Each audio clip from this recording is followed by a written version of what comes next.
oh no, wait, I already posted. I already did it. Yeah. And sorry, my husband's dying right now. And It's his turn to be sick. She gave it to me. Me? Yep. 6. Okay. I mean, listen, you can't blame 6 weeks of germs on me. My immune system can only fight your germs off for so long before what about the kids? Before they came home and gave me the second thing.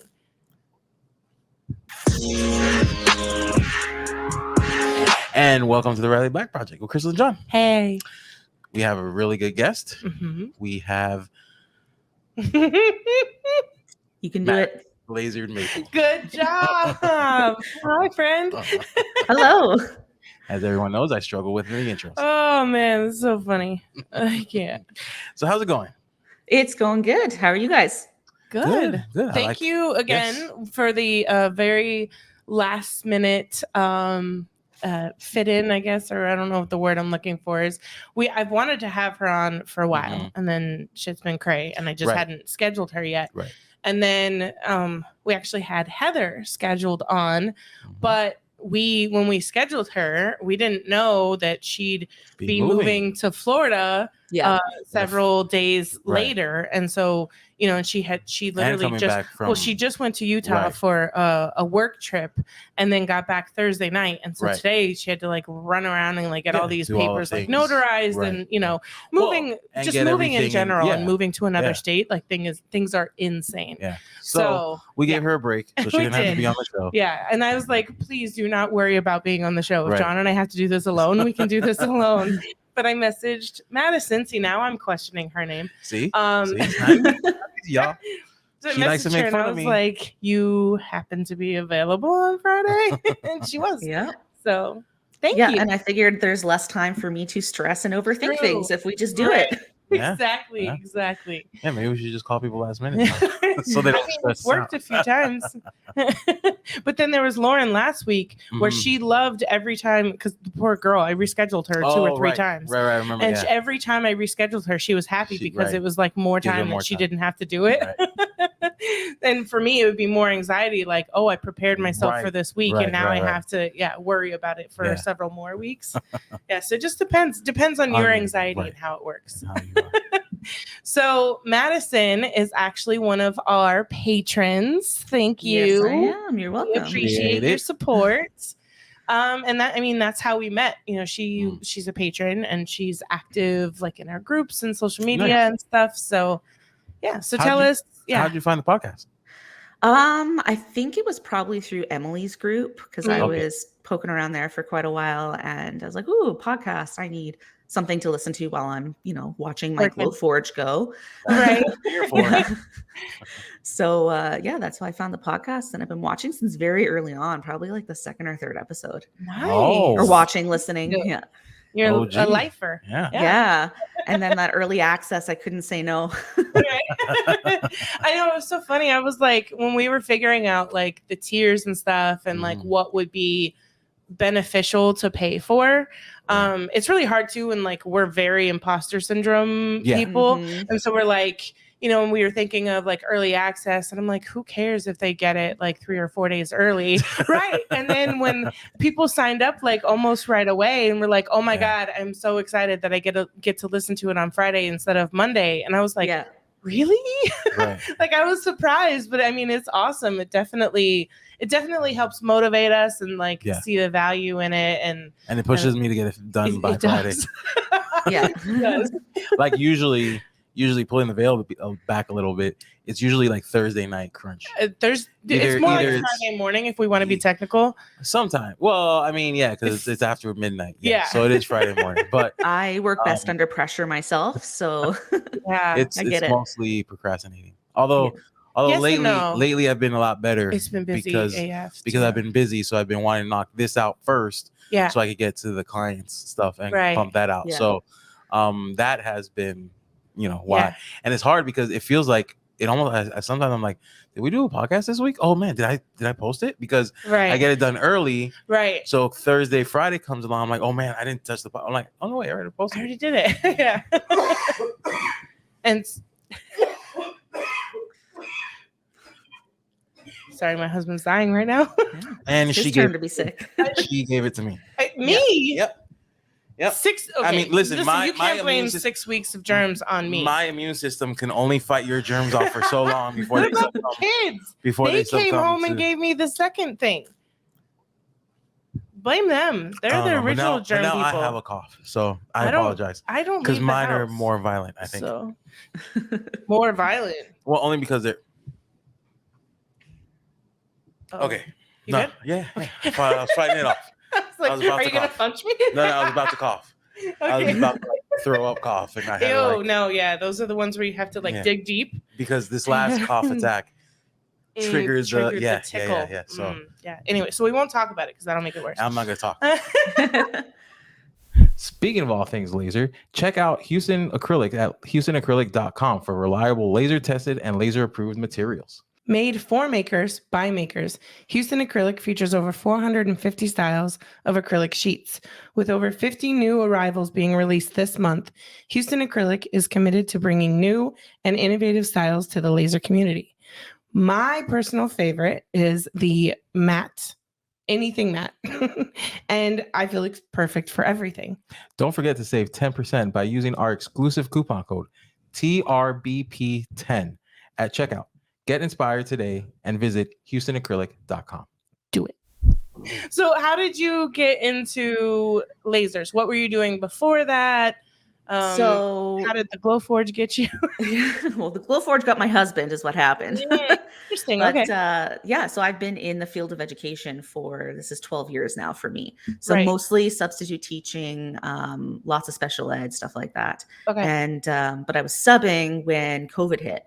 And then the day that they closed down the schools here, I was unemployed. There was there was no support or anything for the substitute teachers, unfortunately. So we needed something to do. And Kaylin was actually researching 3D printers because we were new to everything, right? And he's like, "Oh, look at how cool these 3D printers are, and we should get one and start a business." And I'm like, nobody buys 3D printed things is what I was thinking. Right. And I was thinking, they take hours to make and everything. Right. So he continued his research and he's like, "Oh, look at this thing I just found." So then that started the Glowforge conversation.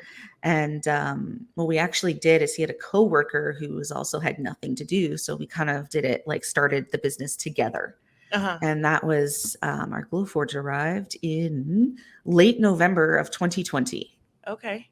Yeah. So that was when we started up and we built this. This is the only finished room in my basement. The rest of the basement is unfinished. Nice. But we wanted to have a closed office space to work in. Yeah. So it just makes it feel a little bit more legit too. It's not just in a mess of a basement, but the rest of the basement is awful. Right. Yeah. Well, so did either you or your husband have any kind of crafty backgrounds? No, we didn't start with the Cricut or the Silhouette or anything like that. Have a gateway drug. No. Yeah, Glowforge, I guess, was our gateway drug. So nice. And I'm not really an artistic person at all. Yeah. So I was like, really, we're gonna do something like this? And do you find any struggles with that? Is it hard for you sometimes to I guess choose products, or is there any struggles related to not having the crafty background? Because I have the struggles of having the crafty background. I want to do all the freaking things. Yeah, I think so, because we buy a lot of our files, which we're okay with. Right. Because I just don't have that artistic talent to draw my own designs or whatever. Yeah. And I'm learning the design software, so I'm getting better. I'm actually finding Lightburn is a really great tool to design in if you're just putting something together. We do have Adobe Illustrator, and I kind of bounce back and forth between those two. Yeah. But yeah, painting. Oh my gosh, I hate painting. Painting is the worst. I hate it. Yeah. And so I just a lot of the raw material look, right? So that's most of what our ornaments are and everything too. But yeah, we just purchase our files and we make sure that we purchase legit ones. Right. And we don't do any designers you trust in that. Yeah, I have a couple here, I'm sure you'll recognize Robin stuff, right? Yep. So I'm a big fan of her stuff. So designers I trust and I know they put in good stuff. So we started in December and I wrote a bunch of notes and I left them upstairs. Of course. I think basically in 16 or 18 days in that first December, we did like $5,000 worth of ornaments. Damn. Right. So we were like, wow, like this is a need in our community and we're going to run with this. This was like with zero social media following. It was like me under my name on like Facebook Marketplace and like moms groups and buy sells and stuff like that. And people were just like, yeah, I want a paw print with my dog's name in it. Right. Of course I do. And then the fuck flakes like sold like crazy. Those were great, but fucking horrible. Oh yeah. Like, and then we were ridiculous. I think I have one in the drawer here. Yeah. So when we first started, I was like, 1/8 inch material is way too thin. So I don't know if you can tell, we did 2 layers of the 1/8 inch material and glued them together for everything we did that first year. Yeah. And looking back, I was like, that was so dumb. And like the amount of like material that we used that we didn't need to use. Right. And and then sticking them together. It looks good. And like, especially you can hardly with how intricate that is, like lining those up does not sound fun either. No. And then we were using just like cans and cans of Gorilla spray, like glue. So I was like, there's got to be a better way. So we did better the next year. Of course, which is always the goal. You know, you do something the first time and then you're like, this could be better, or I can make this faster. Let me find ways to like, if it does well, that's when you work on like process improvement, like, you know, adding 3M, or like if you are doing a lot of layered things, people will do like, because, you know, you can do the jigs in the machine. Well, you can also do a jig out of the machine for assembling. So people will have a jig where it like lines up the first layer and then the second layer. And then now you don't have to worry about lining things up so much because that jig does it for you. So there's ways to improve earlier cutoff times. There's so many, especially when doing just Christmas stuff. I'm glad I'm not like super busy on Christmas, because that first year, man, that almost killed me. Yeah, that was intense. And so we basically did like fuck flakes. We did the paws with the pet names in them, you know, the ones with like the snowflakes and everything. Yeah. And then we did that year, there was like that really cool medallion that was like 2020 and it had like a bunch of things around it for the year. Like, we sold a lot of those. And then there was like the teacher and the nurse versions and everything. So those were basically like our 4 or 5 different things that we made, and we made bank on them. It was awesome. Yeah, that's awesome. And so how soon did you realize that the Glowforge might not be your lifelong laser? Oh yeah, within that like first month, I was like, we need a bigger machine. I want what Emily has on that one with the laser. That is the machine I want. So we started that process, I think by like March of 2021. I was like, okay, we need to figure this out. We are not going to survive next Christmas on just a Glowforge, because our social media had like not grown a ton, but like compared, like we started with nothing and it grew to a couple hundred, and I was like, it's just going to grow more and more. So we applied for a grant within our city, because we did everything legit from day one. So we had our business license and we were registered and all of our insurance and stuff like that. So I actually have a neighbor who works for the city, and she was like, hey, like Madison, there's actually this like grant that you guys would qualify for. You just have to write a proposal for it. So it was equipment and technology upgrade grant that would pay like 50% up to $5,000 for an upgrade. And I was like, well, yeah, I want $5,000, right? So I wrote this like big proposal out, and I actually like talked to Emily a little bit to help me out with it, because there were some questions about the Mira 9 that I had no idea, like how long does the laser tube last, and like what are the pieces that you need to replace and how often. And so she helped me out with that, and then I got the grant. So I got like a check for $5,000. That's something good that isn't talked about a lot, is that when you are starting, and it's something I want to look into for your side, since your Riley Black Media is on the like early end, and reaching out and seeing if there are any grants that you can apply for that apply to what you're doing, or your local small business association and that kind of stuff. For like and even if it's not a grant, a lot of them have like free help, other resources. Other resources where you can like schedule an hour meeting and they can give you advice on, don't do this, make sure you do this, like that kind of stuff. And I definitely feel that there's a little gap even in our own thing. That's something we should look into, try and find someone who's very well versed on that subject, because it is good in the beginning, especially if you don't have a ton of money to, just cover it all yourself. It's a great way to get help in the beginning. Exactly. Yeah.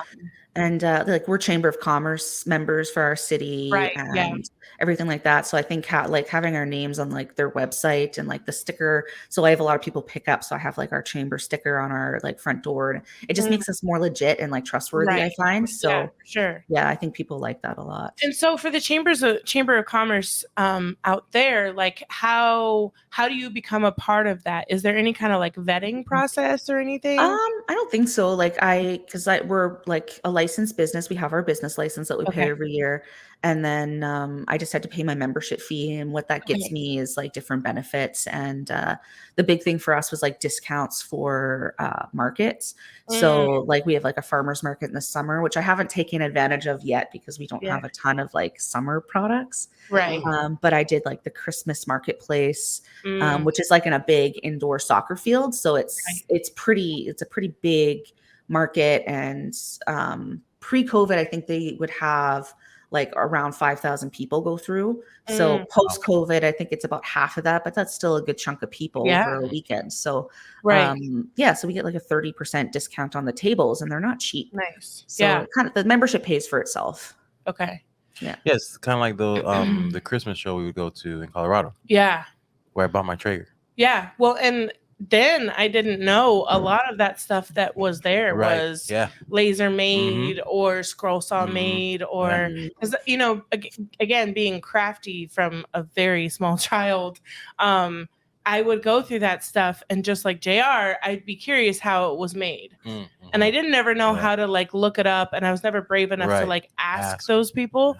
But I was always like, man, how did they do that? Because it was always so like intricate and very like meticulous and like almost perfect. And I'm like, how the heck, because I just assumed, because I didn't know that the tool existed, that most of it was done by hand. Right. And a scroll saw, it's by hand, especially more so than a laser. But like how, I mean, now too, knowing what a laser can do and seeing what scroll saw artists can do, especially with like small letters, I'm like, how your hands were steady enough to make that, to make me question whether you did that on a laser or not. Like that's impressive, right? Because it's this little tiny blade, and like, but going through those shows, I was always like, whoa, it was the coolest things. Well, I think you made a reel a couple weeks ago about like inspecting all of the laser. Yes, I was like, oh, that's me too. Like if I go to markets and I'm like not part of the market, if I see like a laser table, I'm like, all right, let me check this out. Let me look. You look you look for the char in the back. You look to see if things are lined up. Can I see any of the glue? How did the edges look? Yeah. I bought her it was a Valentine's Day gift. It was all everything you buy me. I do that too. It was all over. No, but this was like so it was all over social media. It was a puzzle piece, like You Complete Me type thing with characters, and it was out of acrylic. It was like a huge thick block of. It was like okay, an inch. She can't make this for herself, so I'm safe in buying it. So I bought it. I give it to her. The first thing she does when she sees it, she doesn't read it. She doesn't like. She turns it on its side to look at the cut the edge to see how smooth it was. How did they do that? I'm like, happy Valentine's Day. But it was good. Like that's not a negative thing. Yeah, but I have no control over that part. Like even if it was flawed, you probably like say like, oh, it has a oh, too bad it has jagged edges. I can't help my brain. That's what it does. But that's what gift giving to a crafter is like. It's not good. I feel bad for him. And I go through the same thing with my mom. Because so my mom, she doesn't make a lot of stuff. She is very crafty, and I got a lot of my craftiness from her. Don't cry. All of a sudden I was sitting there, I'm like, how long is she gonna let it go? I didn't feel it. It was pretty long. But she's just the type that buys things for herself as soon as she wants them. And so buying anything for her was like impossible, because you had to like create something that she didn't know she wanted, which is really hard, again, for someone who knows what they want and goes to get it. So I'm similar in that he can't buy me anything like handmade or laser or whatever, because I could make it. And if I don't make it, if I usually want it, I buy it. Or if I don't buy it, it's because it's too expensive, which probably means it's too expensive for him to buy it for me as a gift too. Yeah. So yeah, I feel for you. I just, probably just get me like a massage. You know, the things that I can't make, it's the best way, because if you give me anything that's made out of like wood or acrylic or even metal, you got me something out of metal and I was still looking at that like, oh, how did they do this? Yeah, experience gifts are the way to go. That's what my husband Kalen did for us for last Christmas. He like gifted us a family photo session, and I was like, what a great idea, right? Because it's not something that I would splurge on my own, but it was like his idea, and he put the money aside, and like I still had to book it and everything, but but he was like, let's do this. So that was kind of cool. Yeah, that's true. Experience gifts are good for a crafter who can pretty much make anything. Or knows where to buy it, even if it's something we can't make ourselves. Yeah. Because that's the other thing too, is that we have this community that's like, even if I can't make it, I can probably find someone who can make it. Because I was looking at, because it was printed. And so I was looking at it and I think it was UV printed. And I know a few people who have UV printers and who probably could get like an acrylic piece, you know, that thick. And so, you know, it's like, it's hard. Because we know people. Yeah. I'm sorry. It's all right.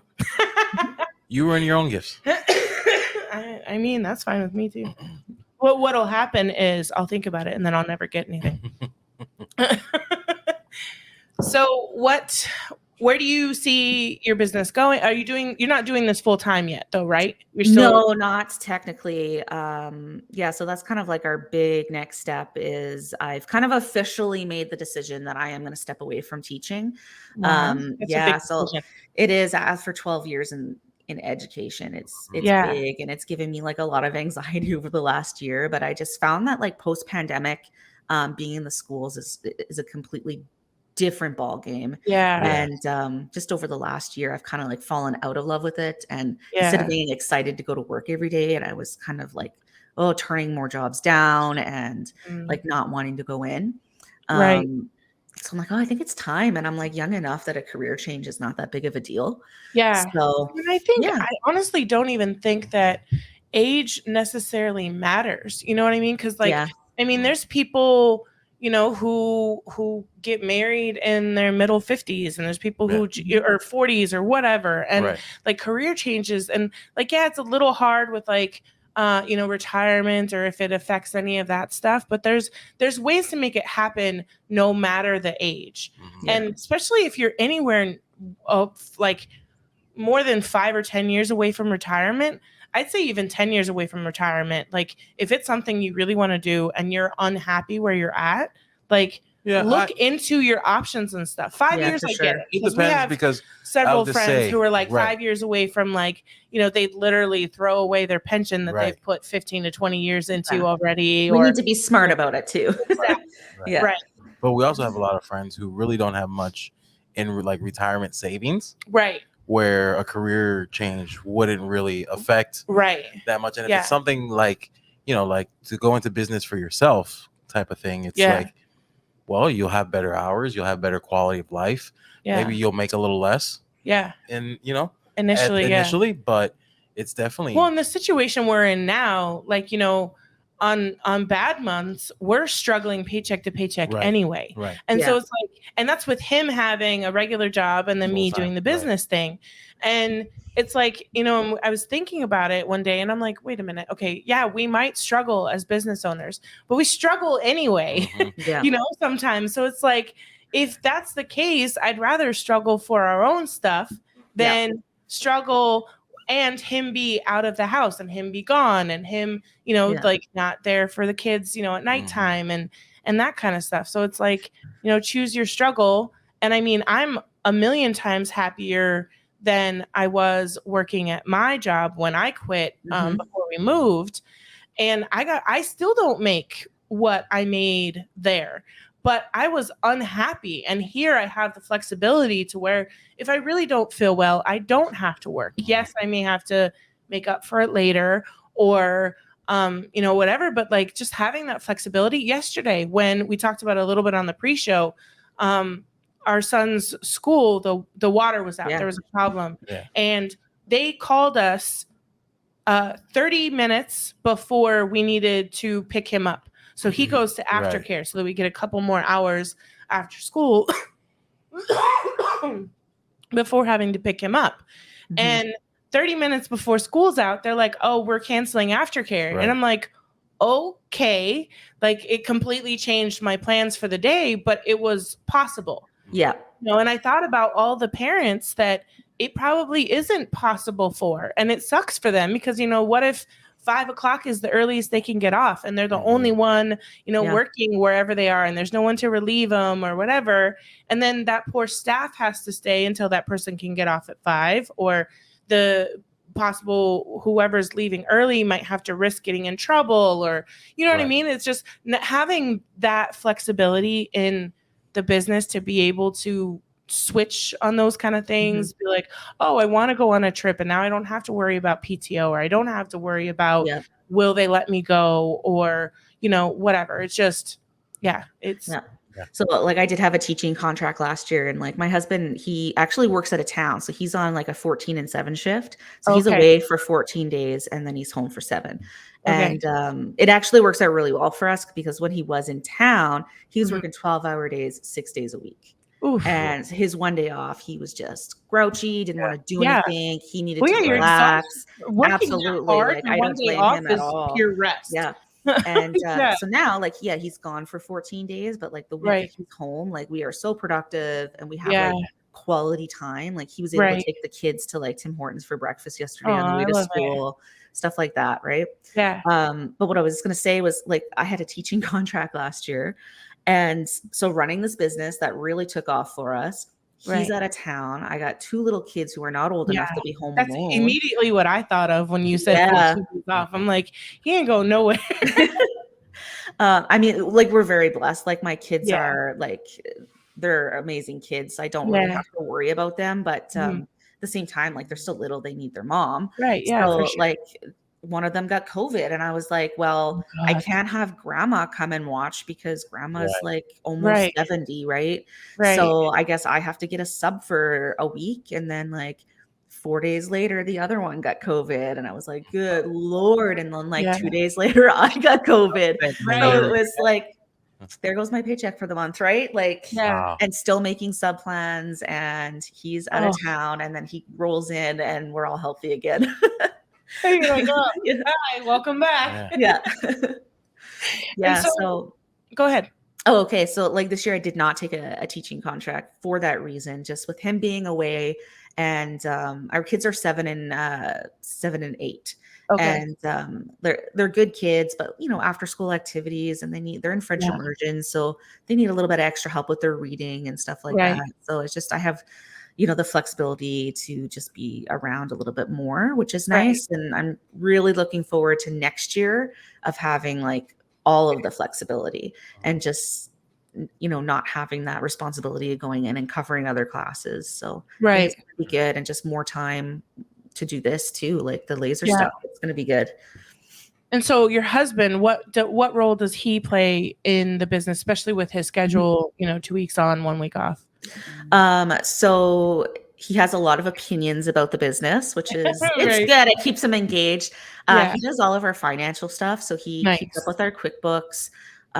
We kind of do that actually together every month, because at the end of our last year, we hadn't done any of it, and then it was like 8 hours to do it all. And I was like, this is ridiculous. I'm like, we need to do this every month. So he knows how to run the software. I don't know how to do that. So I just kind of like read off the statements to him, and he puts it all in, and that's good. When we buy our wood, we buy it in like larger sheets. So we have a table saw in the garage, so he cuts it down for me.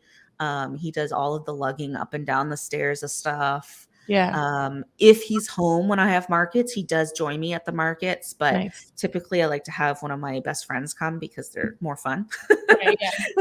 He's pretty awkward with customers and behind the table, and he can't small talk. So and I had a pretty long like retail experience before going into ed. Right. Like I worked at a Blockbuster Video for almost 10 years from when I was like What's a teenager. Yeah, what is that, right? Right. But that's like you're just talking to people about movies and about like Right. cool things, right? So Yeah. I'm like I can do that on the fly with strangers.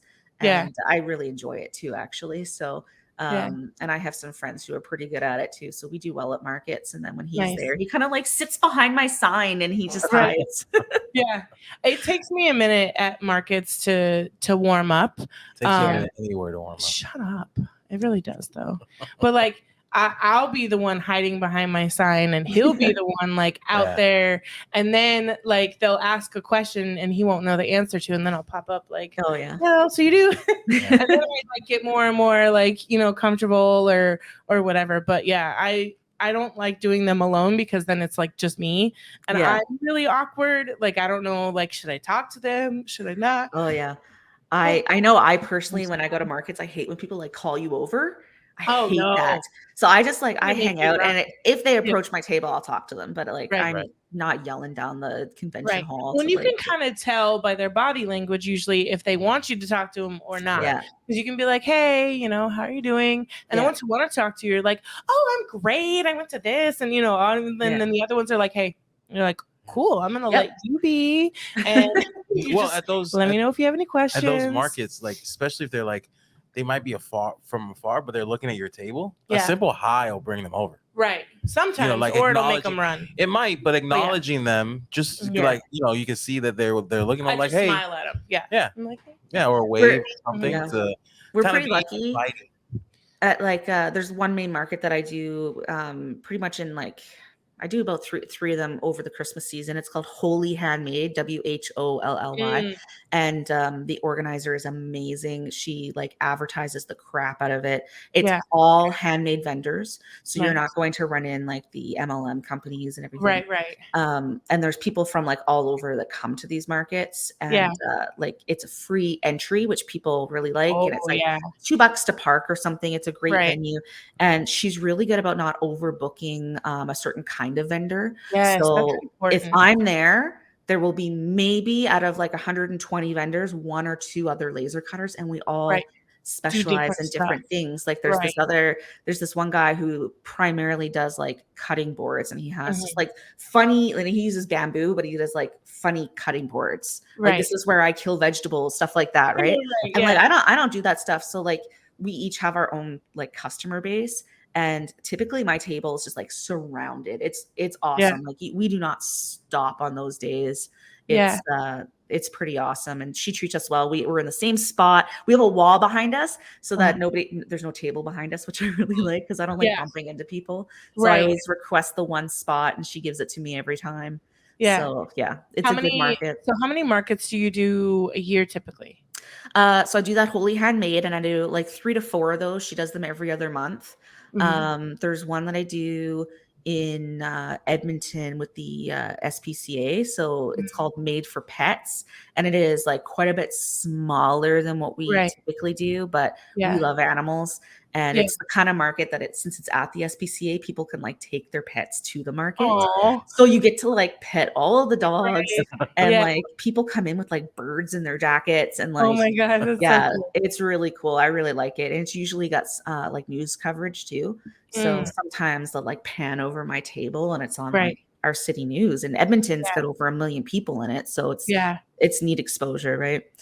So I do that one. And then the one locally I do in my little city, because I live just outside Edmonton, is the Dow Christmas Marketplace, which is the big one. I already talked about that. Yeah. So I don't know. I do like maybe 5 or 6 markets over the Christmas season. And that makes us a large chunk of change. And how do you prepare for those markets? Because every time someone is doing their first market, and me myself, like part of the reason I don't do them is because I really, really struggle with preparing for them. I don't know what to bring, how much. I can't choose, like, because I want to bring all the things, but you bring all the things and now your table's busy. And like, so how do you choose? See if can you guys see like the stand down there. Yeah. That one's unfinished, but I have a couple of those and for ornaments, and I pretty much stick to just ornaments at my markets. Yeah. Like that's what sells.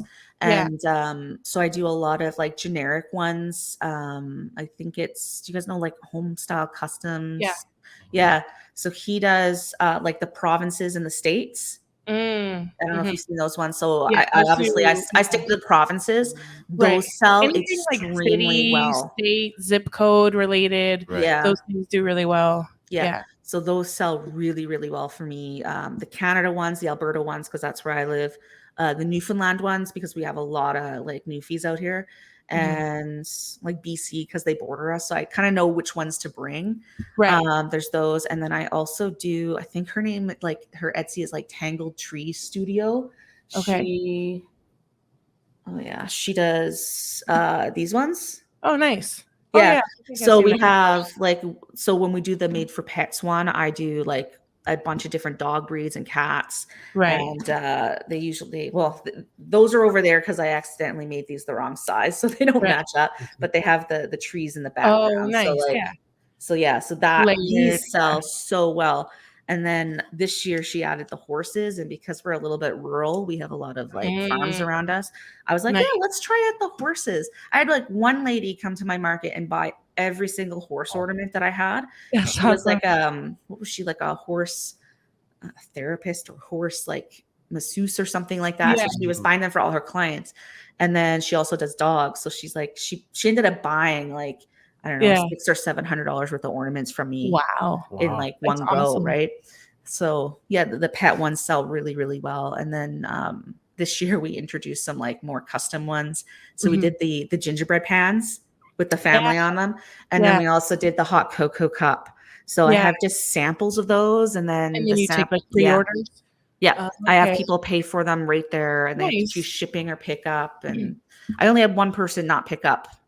So that's impressive. Yeah. I've heard a lot of people, even prepay, they have the struggle of, one, if you don't prepay and you expect them to pick up, like just don't. Everyone learns the hard way. But even with prepay, there's been people who struggle with getting people to pick them up. And then the battle is, okay, they've paid for this. How long do I hold on to this? One, I'm sick of holding on to it. Two, especially in my house, the longer I hold on to it, the more I'm scared that it's going to be damaged somehow by just putting something on top of it, or my child messing with it, or whatever. So that's pretty good odds to only have one that didn't pick up. And I made the mistake of like shredding my order forms after the holidays because I didn't want to keep people's like personal information, right? So I shredded them, and then there was two that weren't picked up. And I was like, okay, let me look. So I posted on my social media, does anyone know these people? And then one person's like, I forgot to pick this up. And ended up, she lived like, I don't know, 10 minutes away. I'm like, I'm just going to drop this off for you. Right. So I just dropped it off. And then the other person never reached out. So I'll probably take the bag to my markets like next Christmas. In case she comes by and was like, do you have this still? Right. So, yeah. So what is your plan? I guess this being your first year not teaching, do you have any like crazy like goals? Are you going to do more markets? Like, what are you going to do different this year since you won't have teaching? Yeah. So I'm still going to be working up until I think May 31st is going to be my last day. And then I'm taking my kids out east because I've got a cousin who's getting married. So we're going to take a month off, do that, enjoy our summer. And then like hit it hard for the next Christmas season. So my husband has like a lot of plans, and we got into one store this last year, and just over like 3 weeks ish in December, like sold quite a bit of stuff through that one store. And he was like, this is amazing. He's like, you sat for one day and made 200 ornaments, shipped them out, and they just like sold. Yeah. Right. So he's like, you didn't have to interact with those people. You didn't have to like, check them out. He's like, we packaged them, sent them, and like that was it. So we would like to get into some more like boutique-y like stores throughout the province. Wholesale or consignment. Yeah. And this one wasn't local. And it was kind of like a test for us. And it was like 3 hours south. And I was like, I don't know, like nobody knows me down there, but they sold really well. Which is good and bad, because it either means, they don't know you. So they're like, I don't know her. Or you're finding a whole new audience that you may not have been able to reach on your own. And we really stepped it up with our like packaging this year. So we last Christmas, or I guess Christmas, so 2021, 22, this is how we were packaging our ornaments. Which isn't bad. It was better than what we were doing the first year, which was handing people an ornament. Like, here you go. And then the next year I was like, we got to step this up. So what I had done is I got this like paper, and I was cutting it to size, and I ordered these baggies from like Uline, and it worked, but it was like tedious and like so much work. And then I don't know if I saw this on a Facebook group or something, and somebody was like, oh yeah, just order postcards on Vistaprint. And I was like, amazing. So this is how my stuff is packaged now, and it looks so much better. So I've got like our website and our social. I guess our website's not on this one. I didn't have a website at first, but like my second set of these has my website on them as well. And then it just looks so much better, and like just so finished. Legit, right? And so like I feel like on a store shelf, like the same ornament in these two packages, people are gonna pick this one, right? Like so. Yeah, that's kind of like one of our goals, is just with the marketing and it's better packaging. If you think about it. Yeah, these are 10 cents each, right? And how much time? Versus I was probably paying more for this paper and then still cutting it, right? So I was like, this is a no-brainer. And then this is a job that I can give my husband too, because I can give him a stack of 500 of these, and just like he can sit there and watch a show or whatever and just stuff them. That's his job. Anything that I can give him that's like tedious and takes a couple hours, but he can watch TV and do it. Like he does a lot of my. I sit on the couch and count thingies. Separates the keychain thingies and the split rings, and I mean, we'll probably be doing a lot of that tonight, because we have 33,000 plus of them to go through to get ready for the conference. I don't know if I'll be doing many of those. No, I have other things to do. It's true. You got to edit the podcast. You got to get ready for projects. Will. He. I wasn't gonna shout out any names, but yes, I got to get ready for Will. I mean, hey, he shouted us out, so true. Helping Will get his YouTube off the ground. I'm like, I told him, I was like, Will, we're gonna start a YouTube for you, and he was like, let's do it. And I was like, okay. I watched the trailer. It was excellent. Good job. Thank you. Yeah, that was legit. Just going through his it was good. Crazy Laser Dad group, and just pulling his that was cool. So I mean, and now it makes it so that you have to get the podcast out of the way, so that now you can get so it frees me up to do. I mean, the podcast, we are basically monetized now, which again is always weird to say out loud.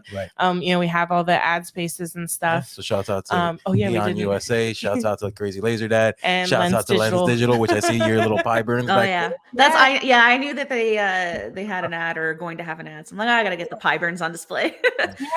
Well, so let's talk about your pie burns. So do you have the grip and the so I have a 4.0, and I have the grip. And the reason why I got the grip is because I had a couple of these ones, right? And they're so heavy. And then I'll show you my screw up. I tried to fix it, and I was like, nope, this didn't work. But it basically slipped at the M, and it just like engraved the M in a big line. And then I was like, well, let me try it. And then I'm like, this didn't work. So I was like, we got to get something, because this is all people want right now. Like, this is all they want, is handled mugs. And I mean, it's cold as fuck out there, so it is. So that was one question I was going to ask earlier that I kept forgetting to bring back up. How does the weather and the temperature and all of that, does any of that affect like your laser, or like when because you have it inside, really? So too much, the reason why we finished the basement area, was because like there's no way we could have run it in the garage. Absolutely no way. Even I think had we heated the garage, we'd have to run that heater like 24/7 over the winter, and it's winter here most of the time.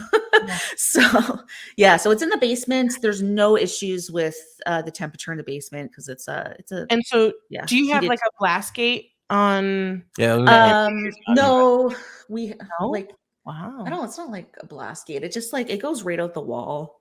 Uh-huh. So it's all good. I guess they don't have to worry about bugs. No, but no. cold. Oh yeah. And well, you don't really. It's not humid out there either, right? No. Yeah. Oh, it's all good. Yeah. The one thing that we do have to worry about now though is because our production has really like amped up is we had a neighbor be like, hey, it's kind of stinky over here. So and we love our neighbors and we told them like day one, like if you guys are ever like irritated by anything that we're doing, let us know. Yeah, and that's great. We will take care of it because I didn't like that's kind of like our biggest thing that could shut us down. I mean, you want to keep them happy too. Oh, absolutely. Yeah. You off. One, it's where you live there and now you work there, right? And so you want to keep them happy, and it keeps everybody happy. Yeah, we have a great relationship with our neighbors, so they had no like hesitation in coming over to let us know that they were smelling it a little bit more. And actually, they said it was the first time they'd ever smelled it, and I think it was just like they were in their yard, and I was like. I had like a 400 ornament order for like a company, and I was just like boom, boom, boom, boom, and they're like, something doesn't smell right over here. So we did get like a little, what are they called? Filter box thing. It's not that brand, but it's from Omtech, and it doesn't work well at all. Yeah, unfortunately. Yeah. So like we have it like the hose, and then now we're just like hosing it around to the back of our house, and they've said they haven't smelled it again. That's so good. Yeah. I do want, when we can afford one, because they are really expensive, I kind of just want to filter through one of those the filter boxes. I mean, unfortunately, they are kind of like, to get a good filter, because they do have to work hard, they're almost the price of a laser. So like, I think the cheapest filter box is like $3,000 or $4,000. Oh wow. But like, not having to vent outside would be so nice.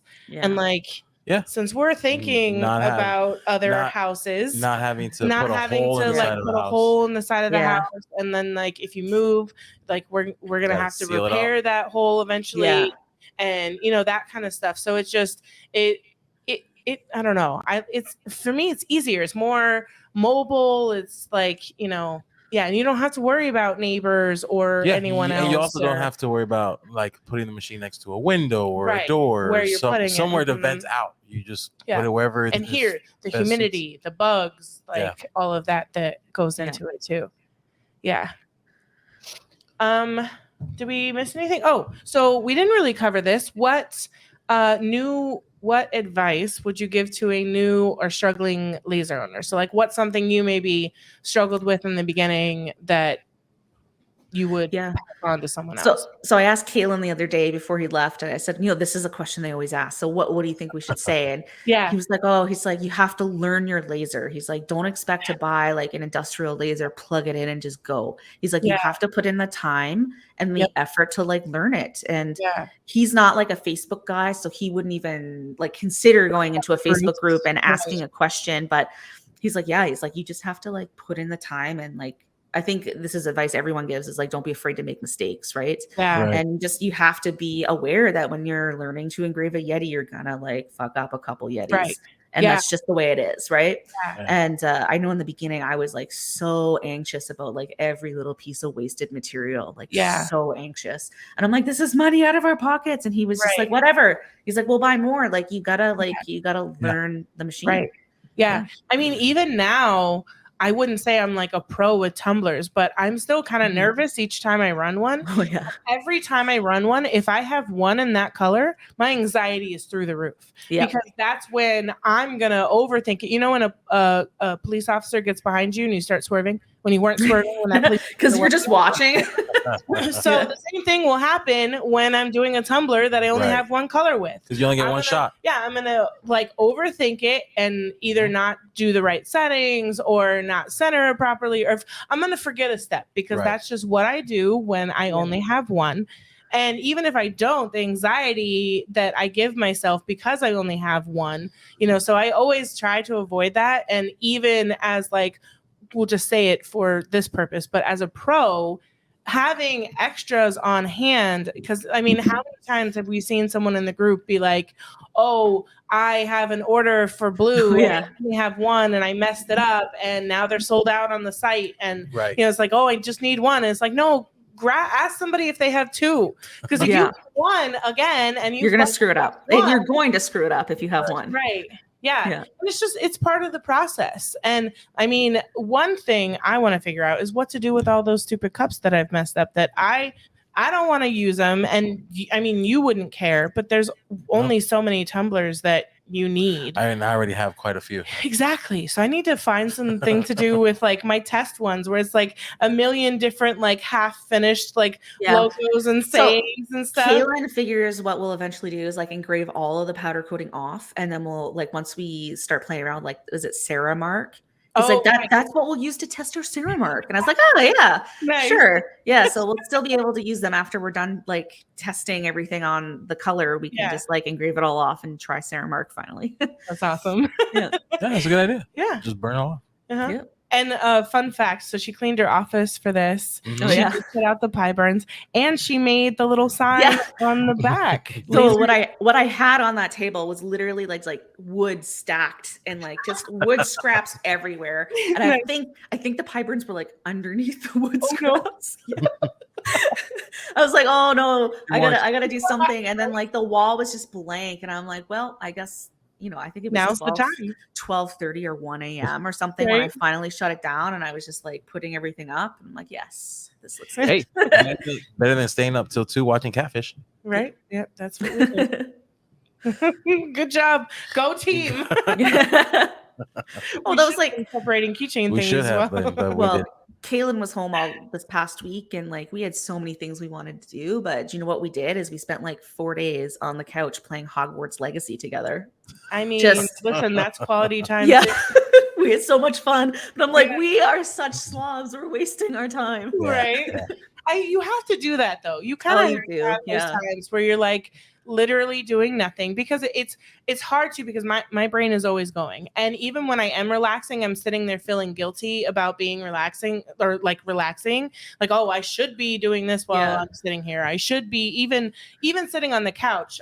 Every time I'm like, I have a million keychain thingies that I could be separating or packaging or stickers and on packages and stuff like that. But having like true relaxation time with your kids or your significant other is super important. Yeah. And it's why we do this too. So we can't forget that like, we do this because, we get the freedom of all of it, but like we also do it to get the freedom to spend that time with those people. So you can't forget to do that as well and try to do your best to not feel guilty for it. Yeah. We enjoyed ourselves. So So where can people find you if they want to follow you?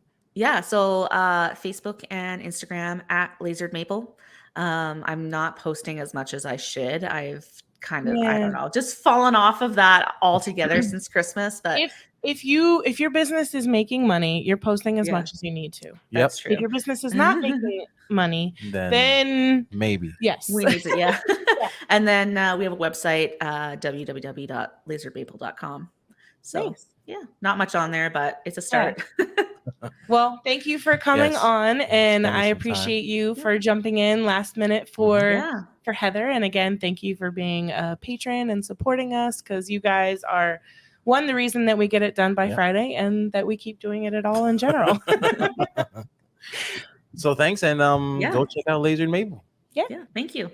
All right. Stay tuned for our life update. And welcome back to the life update.